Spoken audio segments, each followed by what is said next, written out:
అనుదిన బైబుల్ నిర్గమాకాండము 21వ అధ్యాయం.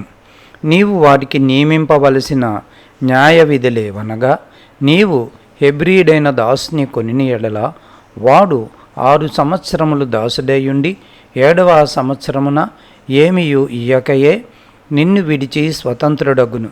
వాడు ఒంటిగా వచ్చిన ఎడల ఒంటిగానే వెళ్ళవచ్చును. వానికి భార్య యుండిన ఎడల వాని భార్య వానితో కూడా వెళ్ళవచ్చును. వాని యజమానుడు వానికి భార్యనిచ్చిన తరువాత ఆమె వాని వలన కుమారులనైనను కుమార్తెలనైనను కనిన ఎడల ఆ భార్యయు ఆమె పిల్లలను ఆమె యజమానుని సొత్తగుదురు, కానీ వాడు ఒంటిగానే పోవెలను. అయితే ఆ దాసుడు, నేను నా యజమానుని, నా భార్యను, నా పిల్లలను ప్రేమించుచున్నాను, నేను వారిని విడిచి స్వతంత్రునై పోనొల్లనని నిజముగా చెప్పిన ఎడల వాని యజమానుడు దేవుని యొద్దకు వాణ్ణి తీసుకొని రావలను. మరియు వాని యజమానుడు తలుపునొద్దకైనను ద్వారబంధమునొద్దకైనను వాణ్ణి తోడుకొని పోయి వాని చెవిని కదురుతో గొచ్చవలెను. తరువాత వాడు నిరంతరము వానికి దాసుడైయుండును. ఒకడు తన కుమార్తెను దాసిగా అమ్మిన ఎడల దాసులైన పురుషులు వెళ్ళిపోవునట్లు అది వెళ్ళిపోకూడదు. దానిని ప్రదానము చేసుకున్న యజమానుని దృష్టికి అది ఇష్టురాలు కాని ఎడల అది విడిపింపబడినట్లు అవకాశము నీయవలెను. దాన్ని వంచినందున అన్యజనులకు దానిని అమ్ముటకు వానికి అధికారము లేదు. తన కుమారునికి దాన్ని ప్రదానము చేసిన ఎడల కుమార్తెల విషయమైన న్యాయవిధిని బట్టి దాని ఎడల జరిగింపవలెను. ఆ కుమారుడు వేరొక దాన్ని చేర్చుకొనినను మొదటి దానికి ఆహారమును వస్త్రమును సంసార ధర్మమును తక్కువ చేయకూడదు. ఈ మూడును దానికి కలుగు చేయని ఎడల అది ఏమియు ఇయ్యక స్వతంత్రాలైపోవచ్చును. నరుని చావగొట్టిన వానికి నిశ్చయముగా మరణశిక్ష విధింపవలెను. అయితే వాడు చంపవలనని పొంచి ఉండకయే దైవికముగా వాని చేత ఆ హత్య జరిగించిన ఎడల పారిపోగల ఒక స్థలమును నీకు నిర్ణయించెదను. అయితే ఒకడు తన పొరుగువాని మీద దౌర్జన్యముగా వచ్చి కపటముగా చంపలేచిన ఎడల వాడు నా బలిపీఠమును ఆశ్రయించినను వాని లాగివేసి చంపవలను. తన తండ్రినైనను తల్లినైనను కొట్టువాడు నిశ్చయముగా మరణశిక్ష నొందును.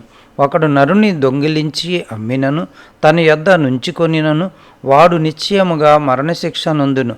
తన తండ్రినైనను తల్లినైనను శపించువాడు నిశ్చయముగా మరణశిక్ష నొందును.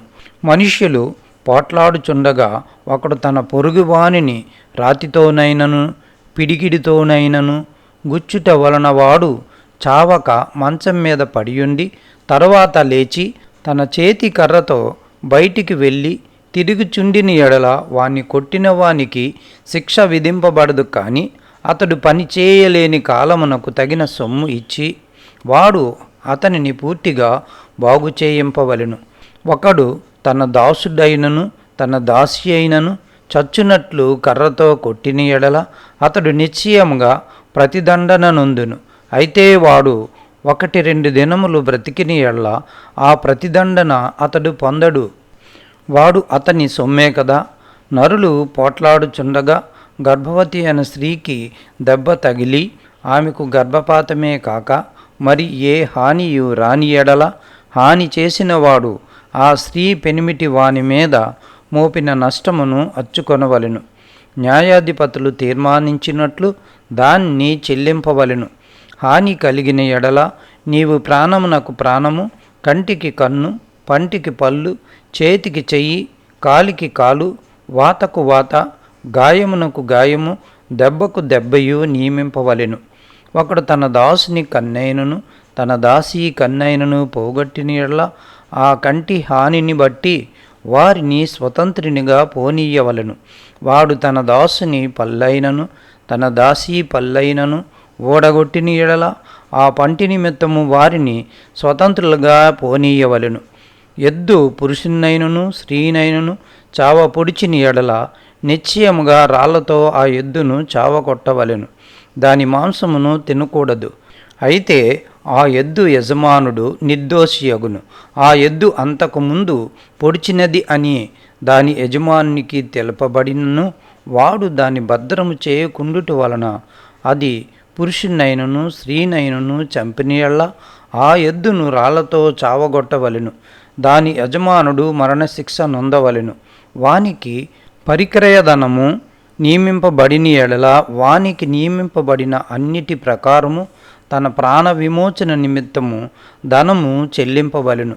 అది కుమారునికి పొడిచినను కుమార్తెను పొడిచినను ఆ విధి చొప్పున అతడు చేయవలెను.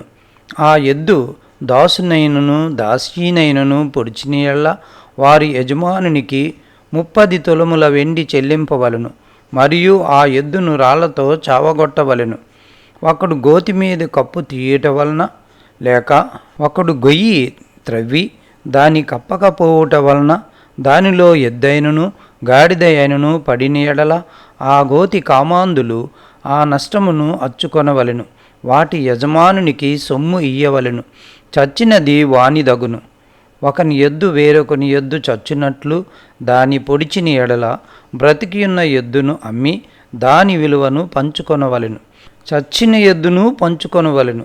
అయితే అంతకుముందు ఆ ఎద్దు పొడిచినది అని తెలియబడియు దాని యజమానుడు దాన్ని భద్రము చేయని వాడైతే వాడు నిశ్చయముగా ఎద్దుకు ఎద్దునియ్యవలెను.